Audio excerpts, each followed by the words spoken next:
Hey, thanks again for joining us for Triple Play. Don't forget to like, subscribe, share. Don't forget to also support, man. We love supporters. We are knocking on the door of 28,000 subscribers. So if you know a few people, let them know to subscribe, whether it be YouTube. We're also knocking on the door of quite a few different things for Spotify and some of those others. So let your friends know. If I keep telling people, let your friends know about the podcast, because the more people that know about it, the better it helps us if they're checking us out. They may not like every episode. I always tell people, hey, we have sports, we have faith, we have culture. There may be things that you like that are more cultural. There may be things you like that are more faith.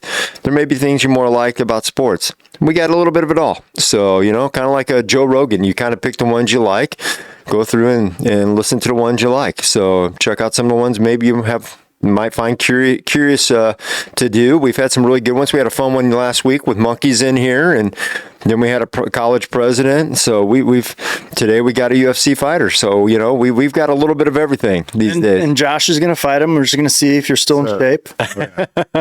Yeah, my whole body. So I see you on the cardio. Yeah. So that said, don't forget to support those that support us. We got Andy McCallum and his team at Resource One. You can give those guys a call at 636-458-1798, or Chris and CS Design with your computer graphics website typed needs at 573-436-3717. Also Jeff Earhart of State Farm Insurance. If you have some insurance needs, give those guys a call at 314-821-5333, or just remember Jeff, 314-821-JEFF. Any of those would be good. And also, we just had Brookes Bible Institute. I'm just going to put a little plug in there. If you got a college student or somebody who's wanting to grow in the Lord and wants to get a formal education in that, maybe get a little bit more of a solid layman background, check out Brookes Bible Institute. We really enjoyed having those guys in here the other day.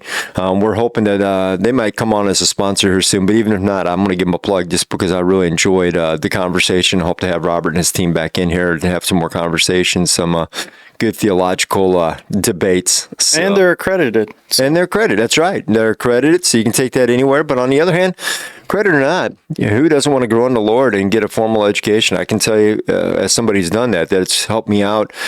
Out of all my college education and all the different things I did, that's the stuff I used the most, other than my basic math skills and logic, problem-solving skills every day. So that's helped me out a lot. Well, there you go. Of course, then there's people like you who just go on YouTube and study your Bible and become theologians. So it's unbelievable how much you can get done with AI and reading your Bible now. True. If I to plug it in, you look up the Greek, you look up the word, it's unbelievable.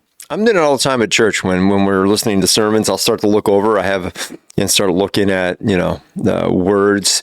I actually had a question from this week's sermon, so I'm gonna have to. I need to write it down, so I was going to ask Pastor about it. Well, immortalize it so you can have it. If you don't, no, I'll write it down. It's not everybody might not find it interesting. So, but I thought it was interesting. But those who would find it interesting would find it interesting. Yeah, that's true. All right. Well, all that said, who we got today? Today we have a good friend of mine. So he is a really cool guy. He actually has been joining us at church for about the last year. So that said, his name is Lance. Lance fought in the UFC and in his early stages, really. So it was really, it was up and coming by that point, but it wasn't what it is today. It's really grown since then. Oh, yeah. Yeah. But that said, I've heard bits and pieces of your story as we've spent time together, maybe having lunch or at church or at the gym, but I've never heard I don't think the whole story. So I'm actually really excited to learn a little bit about your background a little more, maybe kind of contextualize a little bit of some of the stories we've discussed. So definitely, this will be a fun time. So tell us a little bit about yourself, where you grew up, a little bit about your home life. I know you're a believer, so maybe a little bit about your testimony, and the old St. Louis question of where you went to high school. Sure. So I grew up down south in Jefferson County, Festus particularly, and I was fortunate enough to be an identical twin. And so that's what in of itself, anybody that knows, there's always that sibling rivalry and competition that sort of exists, but it was even more so in our household, being the older brother by 8 minutes, I had to always sort of exert my dominance over him. But That's a long time. 8 minutes for identical twin. I tell you what, top bunk, I got it all. So that was good. But naturally, I think all of our childhoods in some way, shape, or form sort of shape who we are and what we value. So that having this love obsession with Ninja Turtles and Power Rangers and all these things growing up, it just seems sort of like as cheesy as '80s action movies were. I'd be lying if I said it didn't have an impact on me, so Kumite and all this stuff. It was cool. I was intrigued by the sport of mixed martial arts from the very beginning and was fortunate enough to have a clear vision moving forward to what I really wanted to do. Did did your brother share the same love, or was he a non-positive participant of your love of martial arts? He tried, but like a true bodybuilder, that he was really into weightlifting. Okay. Yeah, he forced me to sit down through a showing of pumping iron, Schwarzenegger's. I watched that. Yeah, great stuff. So, but those muscles got to breathe. So I always gave him trouble watching him try to box and stuff. I mean, he'd be out of breath within 30 seconds, but he was always supportive of me. That's awesome. So you grew up in Festus. How'd you come to know the Lord? Because obviously, did you grow up in a Christian environment? No, I was baptized into Catholicism, but it was nothing that was really in the household. Like, it wasn't something we did consistently or, I came to the Lord, I want to say it was 2015 that I finally surrendered, but being as stubborn as I was, I had to get to the point, and I'm sure we'll get there in this conversation, but I had to get to the point of being completely broken physically and in other ways before I was finally willing to surrender, and God answered me in a big way. And, I haven't looked back since. Been on fire for the Lord. That's awesome. So how does the step to get into you talked about how you were inspired to get into mixed martial arts, but how did you get involved in the UFC? Did you seek them out? Did you happen to go to a tryout? How did this all happen? Yeah. So again, it's changed so much, but back then, I had a long amateur career, and the only thing that really separates the amateurs from the pros is that amateurs don't get paid, right? So I had so many amateur fights that some of my tapes had gotten sent to, it was Joe Silva at the time, who was really the matchmaker for the UFC. And I think out of the 20 plus amateur fights I had, maybe 3 of them got out of the first round. So I had a reputation for being a finisher, which is something I know that the UFC really looks for. And suppose he came across some of my footage. Somehow I got sent to him, and they had reached out and offered me a contract. And I signed a 4-fight deal in 2011 with them. Awesome. So That's crazy. Yeah, really. So from an amateur, where did you do most of your amateur boxing? Was it all over the United States, or was it more local? Yeah, so it wasn't even just amateur boxing. I tried to, while I was amateur, because your amateur record essentially gets wiped clean when you step into the pro level. But that being said, while I was an amateur, I tried to get my hands on as much experience as I could. So whether it was jiu-jitsu competitions, Golden Gloves I know I participated in, kickboxing, Muay Thai fights, and of course MMA fights, I had did as much of that as I could. So It's a lot of fighting. Yeah, I was thinking the same thing. That's a lot. no, it was. So, and I mean, when you love what you do, you'll do it for free, right? So naturally progressing into, okay, now I'm getting paid for this. But I was young and I didn't know the first thing about negotiating business deals or contracts. But even through it all now, what I'm able to extract from my experience and time in combat sports is applicable to everything that I'm doing now in business and moving forward. That is really cool. Did you do wrestling in high school? Is that a thing? So believe it or not, Festus actually didn't have wrestling. Seriously? Yeah. So I think my senior year they got soccer. That's crazy. I'm like, how you not have wrestling, man? Roll some mats down and Even if you have one guy, that's one Right. weight class. no. And so, but I'm grateful. I believe I've always been a quick learner, which has been beneficial to me. So you'll learn pretty quick when you're in a room full of college wrestlers, So, but To do, what not to do. Right. So, but wrestling for MMA, of course, is a little bit different than just straight wrestling. But I've been grateful to have so many good partners and peers over the years to help coach me on these things. Yeah. Well, having a brother, I'd imagine, helped. I know I wrestled my brother a lot. Yeah, But my poor mother. I mean, boy, he didn't want to mess with me anymore after I started learning things. you got good. I could tie him up in something. Like, no, he knew it. So That's awesome. So, so you're progressing. You get the contract with UFC. Now, and I'm actually going to take a little side note. Your brother, you said he was into bodybuilding out there in Festus. Did he ever? Do you know Adam Todd from the gym? I do not. Sounds familiar. His dad ran a gym there. We should talk with him sometime. Just curious if your brother worked out there, because his dad ran a gym out there, and there's a whole story. I'm actually trying to get him on a podcast because that's actually been like a murder mystery story that's been out there about his dad. Oh yeah, it's quite. I'm not going to give it away because I'm trying to get him in here to talk about it sometime about his dad, because Interesting. there's a little. Yeah, just kind of like our monkey lady last week. I mean, this guy was abducted at 14, led to 3 serial killers and 22 people dead. Wow. Yeah, I totally glossed over that. I'm now remembering that. Yeah, that's crazy. And she glossed over it, right? She kind of just. Yeah, she just kind of zipped right through it, and then we went into the monkeys, and I was like, I didn't even have time to go, wait, you caught a serial killer? Kind of thing. That's wild. Yeah. Yeah. Her story is a wild story. So, but What is all right, back on track to Yeah. UFC. I'm sorry, that was a little side note. Faces. No, it's good. Yeah. So you get these fights. How many did you do? All 4, or how many did you wind up actually doing? Because I think you got hurt in one of them, right? I did. I had 4 fights, and then after 2, I re-upped my contract. But naturally, with the territory injuries come. I remember training for Paulo Thiago. We were going to fight in Sao Paulo, Brazil, and I had fractured my tibia, the little shin bone in my leg, kicking with a guard. So it just. The way the UFC is kind of structured, essentially you're an independent contractor. So if you get hurt, you're not entitled to these sort of workers' comp or any kind of benefits. I mean, this is your sole source of income.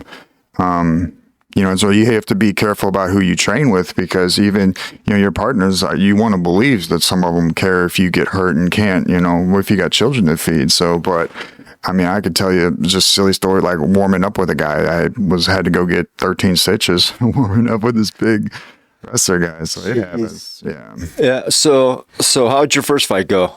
Who did you fight, and tell us a little bit about it? Yeah. So I fought Matt Riddle. I believe that was September 17th of 2011. Riddle went on to have a career in the WWE wrestling. Yeah. So it was good. I mean, we fought in, I mentioned New Orleans, but it was, the experience was surreal for me, because you grow up watching these guys on the television, and the next thing you know, you're sitting in a locker room with some of them.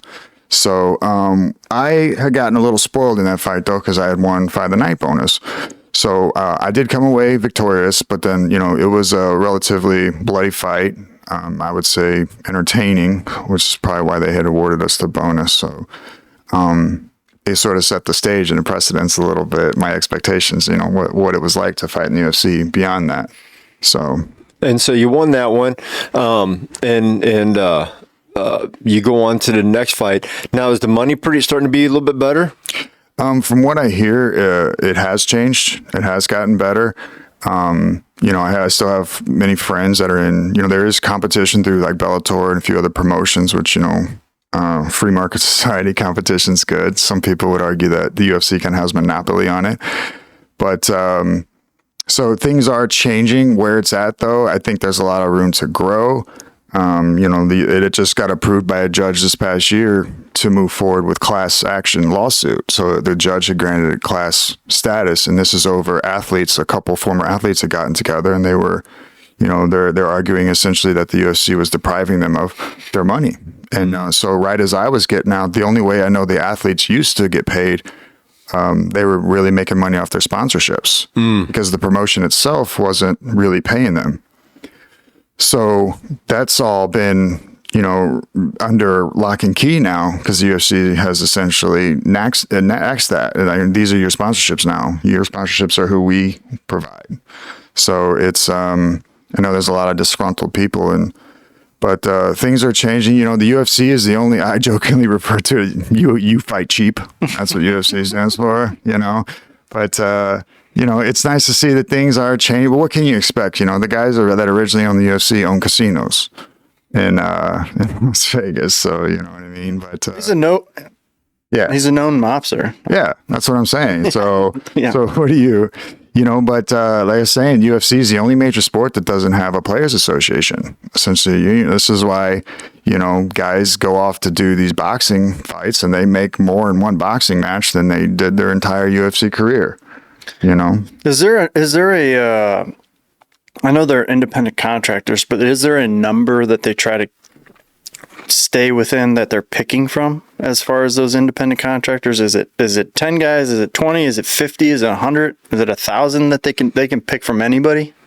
Essentially, you know, and a lot, like I said, I know a lot has changed, but like I can recall, I didn't feel like I had a leg to really stand on and negotiate with. And this was before the time that, you know, social media was as what it is now, even, you know, because ultimately, if they can get you their business, if they can get you to fight for peanuts and breadcrumbs, they will. But, you know, it's all about how many tickets you can sell. So if you have, you know, XYZ following on this social media platform, it's a little more appealing for them. So these are just things that, through self-reflection and being out of it now, that I'm able to recognize that I didn't necessarily embrace while I was in it. Yeah. Yeah, that's we see that. I see that right now. We've had Morton. He's a pro wrestler, and he's always out promoting himself. And I'm sure it's because he's not making a ton with the wrestling organizations, but he makes more off of all the other stuff that he can do, the sponsorships, the supplements, the other things that he can sell as part of the whole picture. So, you know, the gear. Well, hopefully something comes from that, getting the class categorization, because I know that they did that with the minor league baseball just recently, and they did really well for a lot of guys that were underpaid, and because you train, you have to. Your dollar amount that you're putting in your body is so much more than the average person. You're traveling. Right. I'll never sit here and claim to be a victim. You know, I assumed the responsibility of what I was doing, but I'd be lying to you guys if I didn't say that the choices that I made to compete and do that don't affect me to this day. As far as pain and injury, I'm 35 now, and I've been through, I believe, 8 surgeries. You know, so it's just, I was 23 when they were repairing the labrum in my shoulder, telling me I had arthritis. Jeez. You know, so I don't, I embrace it, like I said, but yeah, it is. I think they could do better by their athletes, because ultimately without them, they don't have a promotion. Yeah. Well, Scott knows a little bit about being an athlete and doing all that work for next to free for a while. I never got punched in the face. That's true, but I mean, your body goes through a lot of absolutely repetitive motions. I mean, you might not be using your body running as much, but that impact is it's real over time. Yeah. Yep, absolutely. Yeah, squatting's no fun for me. My right knee sucks. Every time you kick, you know, like you're throwing a kick on a back, it's like it's a miniature little car wreck that happens in your joint. Gritty. You know what I mean? And you wear down that soft tissue that's necessary. So, but like, things have come so far with stem cells. I've done stem cells. So it's just, I'm optimistic about where we're headed. You know, I'm looking at this something called NAD, you know, about repairing cells. So it's just, it's really fascinating, the world of it. That's a whole other subject. I don't want to get off topic, but like where regenerative medicine and this stuff is headed too. So I'm optimistic, but. You know what I've heard heals your cells the best? What's that? Fasting. Yeah, I do that. Yeah. I do that. It's true. So good. Yeah. Because when you're constantly putting food in your system, your body doesn't necessarily have the time to run its normal procedures that it does to really repair and heal. Sure. Yeah. We had a gal in here whose husband was a pro athlete, and she's big on that. She's a dentist, so but she came in and talked about fasting. Nice. Yeah, we're trying to do some more. I think we're going to want up having her do some more stuff with Triple Play down the road here. Yeah. So working on it. I hope something comes, because we could talk about the things that come along with that. I mean, I had a pitcher tell me that he got diagnosed with PTSD because he was a late inning reliever, and he would be calm, and then all of a sudden it was like adrenaline, and that was his cycle for years and years and years. And when he was done, the guy was like, "You have PTSD because you got your body used to this adrenaline, and now it's gone. Wow. Yeah, that's interesting. Yeah. So. All right. Well, it's fight number 2. How does fight number 2 go, and who'd you fight, and where? Fight number 2 was Seth Baczynski. That was in Fort Lauderdale, Florida. So I couldn't. If I'm going to talk about that, it'd be injustice not to mention. So things to that one were drastically different for me because I want to say about 3 months before the fight, my identical twin was killed. So I had lost him. Yeah, let's get into that for a second. Let's pause that then. Let's talk. Yeah. Let's talk about your brother. So that happened. So right. How did that happen?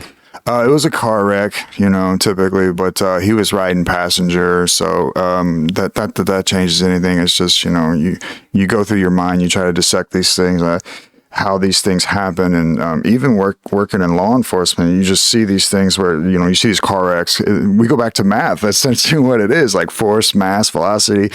You see these car wrecks where you're like, how did anybody survive this? And you see these other ones like you can't believe there was a fatality with it. Mm-hmm. So that naturally, like, I'm grateful that I had an identical twin for 20 years because it was an intense bond, but it changed a lot, and it put things really into perspective. So even though people would kill to have my contract with the UFC, and I know a lot of people out there right now think it's like suddenly this is not so important, so that I felt like my brother would have wanted me to do the fight, right?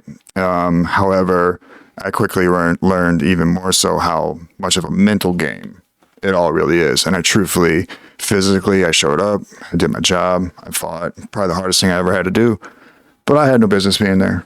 Mentally, I was not there.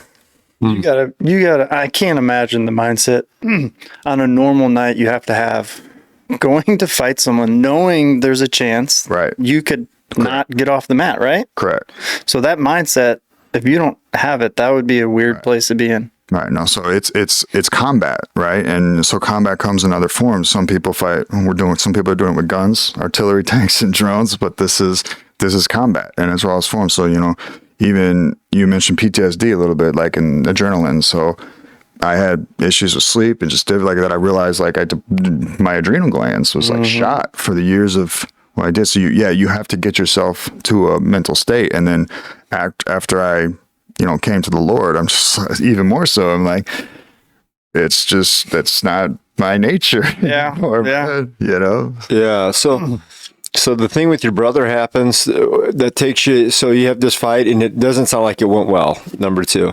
No, but interestingly enough, in spite of all of that, that was one of the more controversial ones I had because a lot of people believe, ultimately I assume responsibility. I left it in the hands of the judges, right? But a lot of people believe that the judges kind of gave me a raw deal on that one. And so later I found, though, that the way the UFC gets into a lot of these states in order to have their promotion is to appease the sanctioning body of the states, who typically the people working on these boards of these sanctioning bodies are old school boxing guys. They've never looked at jiu-jitsu. They've never looked at ground fighting. They don't know what they're looking at.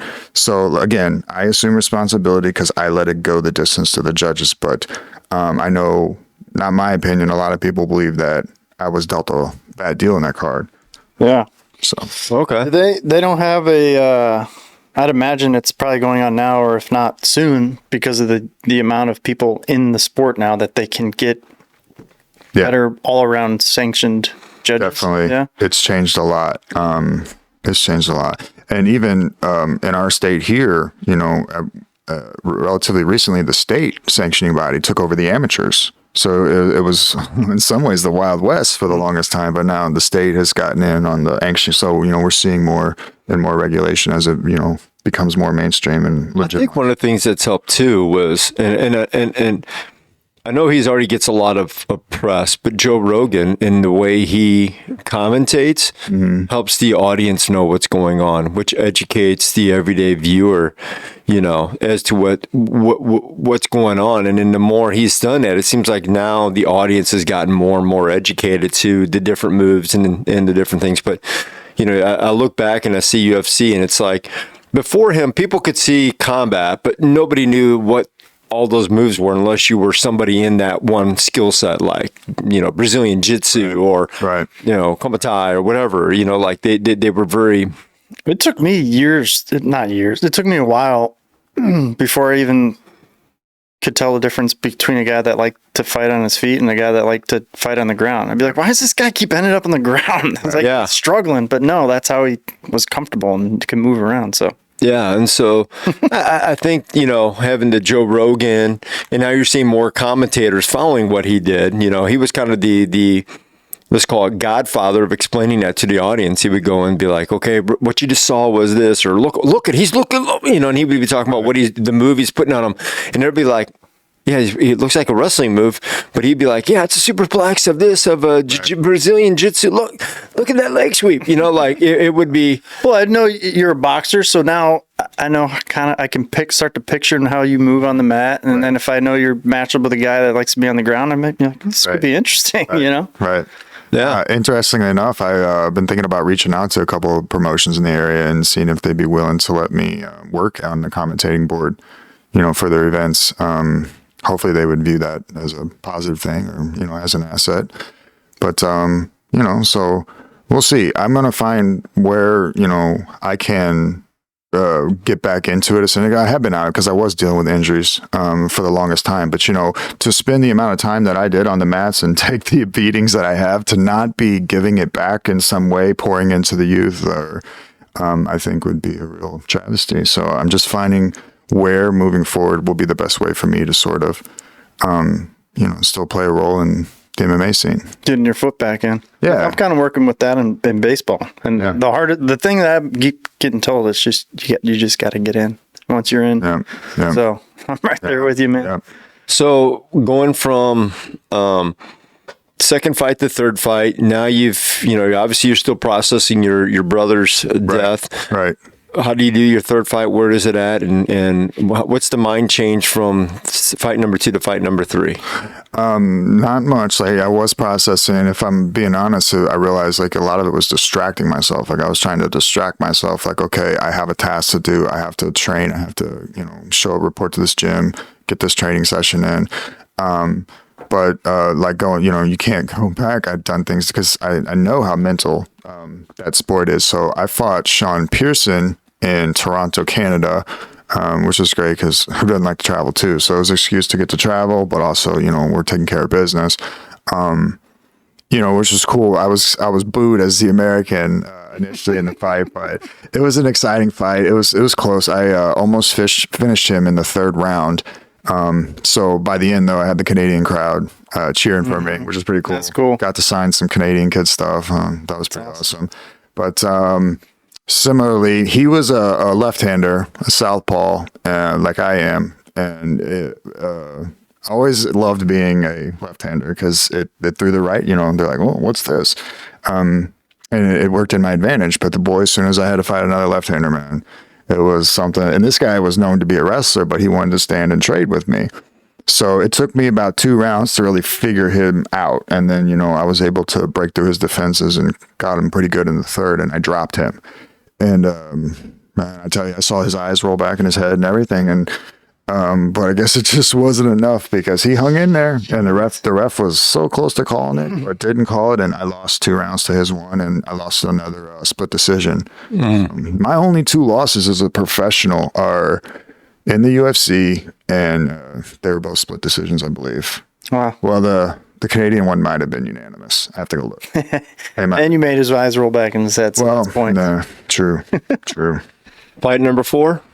Fight number 4, I fought Vicious Bobby Volker, and that one was in Albuquerque, New Mexico. Yeah, that's a cool place. Yeah, and this it's a it's a stressful job, essentially. Fighting, right? But I knew I was the UFC is relatively ruthless. Like they'll cut you pretty quickly. They'll fire you, and so I felt like there was a lot at stake here now because I was pretty desperate to get a win, to try to get the dopamine euphoria hit from a win, right? Especially being in such a low state after what had happened with my twin. So being able to be like, wow, I should have really not been in the ring those last 2 fights, considering I mentally wasn't there. Suddenly now I find myself 0-2. And I'm like, well, now I'm on the chopping block. So all I really did was create more stress for me because I'm like, if I don't win this next fight, I'm out. And but that was a good, steady fight. It was really tough. So Albuquerque's altitude right? And I didn't, I wasn't gonna. I didn't have the resources to move out there 2 months ahead of time and adapt, but nor was I going to get in my head about it. So I just downplayed it. I'm like, nah, it's not real. That stuff's not real. But man, It's real. Oh my goodness. By the end of that first round, I'm sucking wind and I'm just like, well, I don't think I'm out of shape. But so it would have been probably a much more exciting fight. But I think we were both, giving each other his best, holding on to dear life. But I grounded out and I won that one. I think that was unanimous too. But yeah, I won that one. So 2-2 now after that. All right. Fight number 5. Never happened. Never happened. Yet. Yeah. So I tore my labrum. I shouldn't have even been in the ring that last fight. I had issues with my shoulder going into it. And then the fight itself just exacerbated my conditions and pushed it over the edge. Your left? Yeah. Yeah. Yeah. So, and I remember I had made the decision after that last fight that I won in Albuquerque that I needed to change the scenery, needed to get away from some small time politics. And that it'd be good for me. I'd grow being in a new environment. So I had made the decision to move to Las Vegas post fight. And then unfortunately though, when I was there, I never really got to train, which was the reason I went there. So I had to have my labrum repaired in my shoulder. And I remember looking this doctor in the face and telling him, hey, in a few months, you're going to be doing my right shoulder. And he laughed at me, right? And then sure enough, though, I got the MRI and the imaging done and all that. And I had to have my labrum repaired in my right shoulder. So I went from labrum repair to labrum repair within a few months of each other. And I've always been a stomach sleeper. That was, that messed me up because now you don't even realize how much you use your shoulder for until suddenly you can't. So that yet again, I was fortunate enough to learn some valuable lessons early on by having some of these health issues. And now moving forward in life, like there's nothing I prioritize more than I don't care what they're paying me. It's like, does it affect my health negatively? Right. Because I'm out. Yeah. So, I made the decision, man. I remember having the conversation with Dana and Lorenzo on the phone. And it's funny, they act like they were doing me a favor, letting me out of my contract. And I was just like, sorry, guys, I can't justify this anymore. And my decisions didn't just affect me, my family. So I stepped out and haven't looked back since. But I'd be lying too if I said it. I don't still get the itch. Oh, sure. Sure, man. Well, it's what you know. I mean, you thought about fighting Ninja Turtles. All of it. You got into it. So yeah, they can't. Did you ever get to meet Dana much? Yeah. Oh, for sure. In and out. Interesting enough, my brother ran into him on the streets, and I think it was Bourbon Street in New Orleans before the. And he was bigger than me physically, right? And Dana had said something to him about, well, you look like you should be fighting tonight. And my brother was like, yeah, this is my first fight in the UFC. Boy, that went to his head. But yeah, I've seen him, but to say like I've sat and had dinner with him, no. No, but you get to see him when you're around the UFC. That's cool. For sure. Yeah, that's pretty neat. So how does that all kind of now with your brother and all that, how does that come into your testimony? Because you said he kind of hit rock bottom and the Lord started working in your life. So yeah, it did. I mean, I can specifically remember. I just like I am stubborn and I can own that, but that's worked in my benefit, and it's where it's just recognizing this. So, but that's how much it took me to be. I had to get completely physically broken, and because your physical health is tied to your mental health, which is also tied to your spiritual health, so I went from this massive high of competing at a high level in my sport, to working just these jobs, just trying to survive and get by, and that's what I really forced me to look inward and do the work. And then things that I was studying and reading about, it ultimately all roads pointed back to Jesus and him being who he says he is. And then I remember specifically, like I said, just surrendering. And then, like I said, the Lord showed up, like answered me in a big way, as he says he will, because he's not a liar. His word is true. And that happened. And then I can't deny what happened to me. And now I'm no longer confused about what side I'm on. yeah. It's funny about truth. Yeah. You kind of know it's true when you hear it, right? Right. Jesus being the personification of truth. That is, especially in a world where there is so much lack of and deception out there, to be able to say that I'm building my life on the rock. Hey, it's so great over here. You guys should come over, come check this out. Yes, it's true. That's awesome. His yoke is light. Yeah. Amen. I was going to ask you, as far as UFC, is there any, I mean, I would imagine you're still watching it a little bit now. Is there anybody that you like right now? A little bit. In some ways, watching it gives me PTSD. It's changed so much. There's a couple fighters that I know, like, they really personify what it is to be a champion. But nor can I hate on anybody because so much of it is branding and building. So even the guys that are, overtly loud, you gotta want it. In some ways, it's the WWE in the sense that it is about entertainment and selling tickets, right?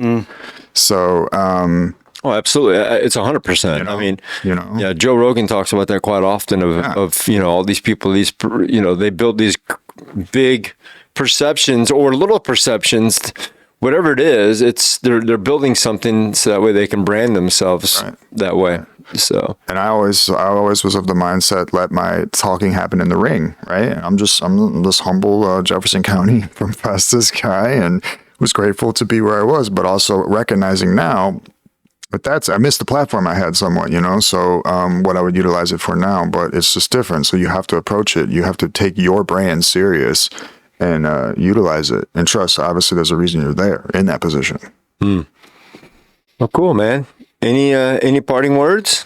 No, I what you were saying too about where I'm at. Like, I think about how much some of this stuff has changed. It's changing all the time. The UFC had just parted ways with USADA, which was coming on board right as I was getting out of it. And USADA is the United States Anti-Doping Association.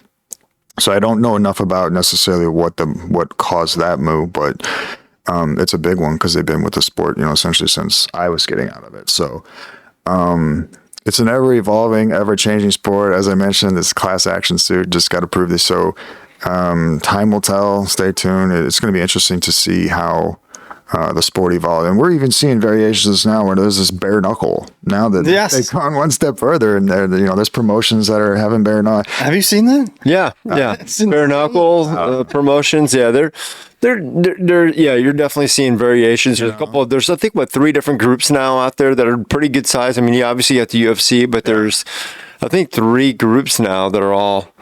I seen a promotion, I believe it was based out of Russia, where they were having 3-on-3 MMA fights. And so, I mean, do the math there. It can very quickly become 3-on-1. It's almost comical to watch, but it's where do we draw the line? Like, what's got to happen? I think they drew the line that there is no line. Yeah, I was going to say, it reminds me of kind of like Rome and the Colosseums. You just got to keep upping the ante. It was people on people, and that's not enough. Now we need animals on people. Now we need a couple of people on animals. Now we need more animals versus people. Yeah. You got to keep feeding, keeping entertainment going. Bread and circuses. Mm-hmm. That's the thing. You don't get the same dopamine euphoric dump initially. So now they got to, how can we, I wouldn't be surprised if they go back to having people fighting animals and, Yeah, seriously. It's happening anywhere. Seriously. I mean, every sport's evolving. I mean, we've seen it in baseball. Yeah. This last year was a big evolution in baseball. I mean, now games are getting over so quick. It's like hard for me to believe. Like, I'm so used to these longer games, and I'll get to the gym thinking I should have half a game left to watch, and it'll be like the last inning. You're a baseball purist, huh? I don't mind change. I'm just, but to a degree, I like pure. There are things that I like about regular baseball. I like timing between pitches. I think one of the things that this culture doesn't enjoy is a good pitcher.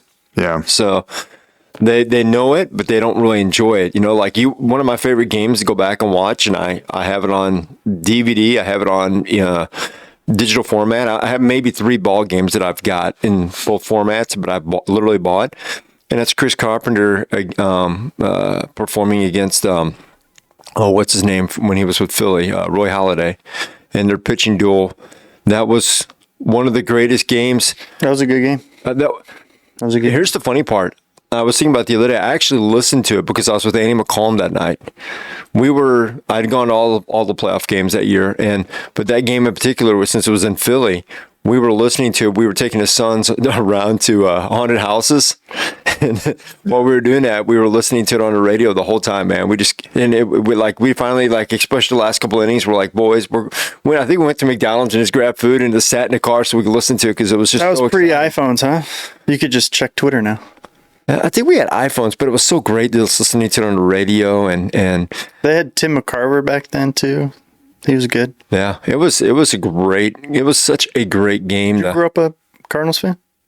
Not too much, but it's I love it, and obviously as an athlete, I can't help but appreciate. I don't go out of my way necessarily to catch UFC and these other sporting events, but Sure. But as an athlete, like I can't help but appreciate the work that these individuals put in. And boy, I can't go back and do it all, but that's what I've been a left-handed pitcher. I would have took pitching serious. You might have thrown cheese. I would have, man. How old are you? I'm 35 now, but I can Pick up some balls, Man. play some long toss for 6 weeks, and see if you throw 90. Yeah, I tell you What's what. his name from the Marlins? What was that? What's the story? The Tampa Bay Rays. The Yeah, guy for Tampa didn't Bay. pitch for forever, and then he pitched, but then he got hurt, and then he didn't pitch for years. And he picked up he was a coach, Yeah. threw a ball that clocked it. It was like 98. Wow. I guess I should go pitch. I did have a nasty curveball. I could say that. If you're a lefty and you got a good curveball, you got a chance. That's what I'm saying. Maybe it's not too late. Never too much. So Nobody can stop you from playing catch with yourself and seeing where it goes. No, that's got some nephews to do that with too. Yeah. That'd be a good time. And see how these shoulders hold up nowadays with it. Well, that's why when we were talking about appreciating other athletes, I know how much time you spent doing the moves on the mat and like in the gym, just the pounding. Mentally, though, you grow from it, and that's but so. And it's applicable to so many other areas. Everyone's fighting something. I just did it in the literal sense.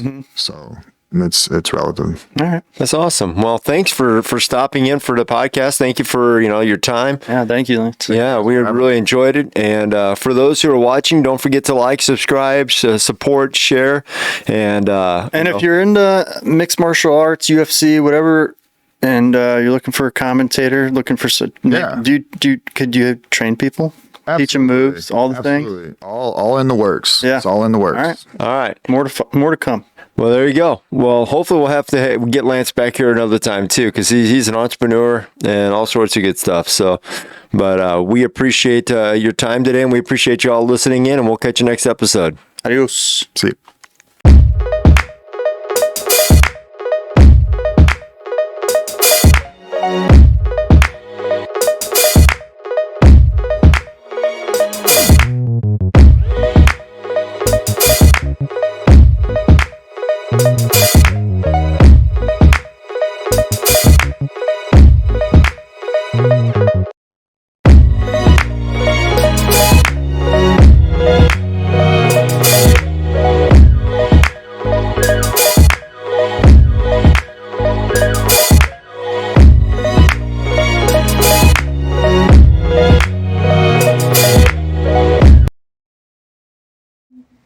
You're safe.